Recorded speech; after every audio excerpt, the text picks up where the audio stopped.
अब next question है exercise 9.1 का क्वेश्चन नंबर 2। इसे ध्यान से देखिए, ध्यान से सुनिए और ध्यान से समझिए। शुरू करते हैं इसका सॉल्यूशन, जो कि बिल्कुल ही आसान है। सबसे पहले इसके क्वेश्चन को समझते हैं। A tree breaks due to storm and the broken part bends so that the top of the tree touches the ground, making an angle 30 degree with it. The distance between the top of the tree to the point where the top touches the ground is 8 meter. Find the height of the tree. तो according to this question, यहाँ पर एक tree BD हमने बनाया है figure में, जो break हुआ है पॉइंट C से।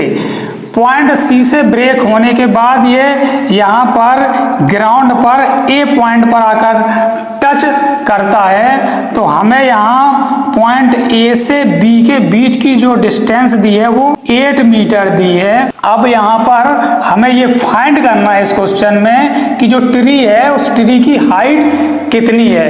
तो यहाँ पर जब ये BD ट्री C पॉइंट से टूटा है तो ये जो BC होगा वो CD के इक्वल होगा, क्योंकि टूटा हुआ पार्ट पॉइंट C से है, वही जो टूटा हुआ पार्ट है आके AC हो गया है। तो जो AC होगा वो CD के इक्वल होगा। और ट्री ग्राउंड पे जहां टच होता है वहां का ट्री और ग्राउंड के बिटवीन जो एंगल बनता है वो 30 डिग्री एंगल बनता है, क्वेश्चन में दिया गया है। तो इसको करने से पहले सबसे पहले हम लेते हैं इन ट्रायंगल ABC में, इन ट्रायंगल ABC में। ट्रायंगल ABC को ध्यान से देखिए, हमें सबसे पहले इसकी BC फाइंड करनी है और हमें AB दिया गया है। तो इसका परपेंडिकुलर और बेस दिया गया है, और परपेंडिकुलर बेस का जो रिलेशन होता है वो, तो यहाँ पर हम लेंगे tan थीटा। tan थीटा जो होता है वो होता है परपेंडिकुलर अपॉन बेस।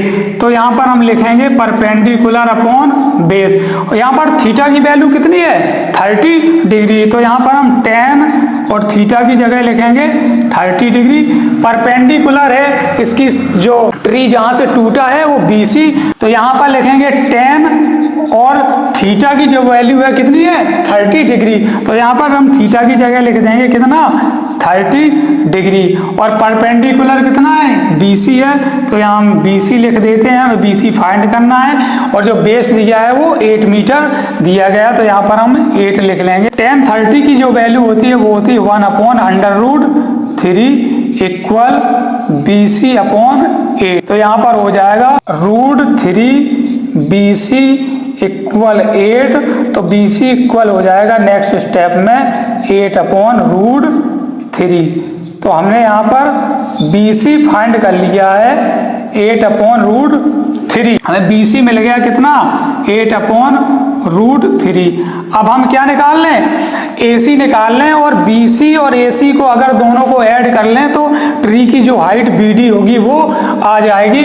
अब इसकी AC फाइंड करने के लिए भी हम लेते हैं इन ट्रायंगल ABC में, लेकिन इसमें थोड़ा सा चेंज होगा। अब हमें इसका हाइपोटेनियस AC फाइंड करना है और हमें इसका AB पता है। तो हम लेते हैं क्या इसमें cos थीटा। तो cos थीटा होता है बेस अपॉन हाइपोटेनियस। तो cos थीटा की वैल्यू वही 30 डिग्री हो जाएगी, लिख लेते हैं हम। नेक्स्ट बेस हमारा कितना दिया गया, यहाँ पर 8 दिया गया, और हाइपोटेनियस AC हमें क्या करना फाइंड करना। तो यहाँ AC लिख लेते हैं। cos 30 की जो वैल्यू होती है वो होती है √3/2 इक्वल 8 एज इट इज और AC एज इट इज। तो √3 का मल्टीप्लाई AC के साथ होगा इक्वल यहाँ पर 8 का मल्टीप्लाई 2 के साथ कितना हो जाएगा 8 2 जा 16 हो जाएगा। नेक्स्ट स्टेप में AC इक्वल हो जाएगा 16/√3। तो हमने ये AC भी फाइंड कर लिया है कितना 16/√3। अब यहाँ पर ध्यान से देखिए, यहाँ पर हमें BC पता है 8/√3 और ट्री जो टूटा है वो पॉइंट सी से टूटा है, तो सी डी जो इक्वल होगा हमने बताया है वो ए सी के इक्वल होगा।